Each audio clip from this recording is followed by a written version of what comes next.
Esu Liudmila Vingilienė, kinų medicinos ir akupunktūros gydytoja. Šiandien parodysiu, kaip taškinis masažas gali padėti stresinėse situacijose. Tai padeda sumažinti emocinę įtampą, atsipalaiduoti.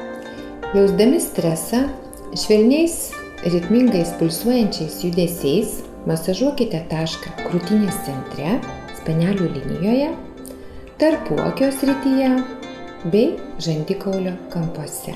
Šiuos taškus masažuokite ritmingais pulsuojančiais judesiais. Jeigu jaučiate stiprų nerimą, rekomenduoju masažuoti tašką riešo ir delno susijungimo vietoje.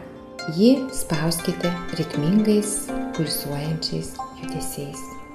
Nepamirškite, kad turite mąstyti pozityviai, galvoti apie tai, kas jums gyvenime svarbiausia ir kas jūs džiugina.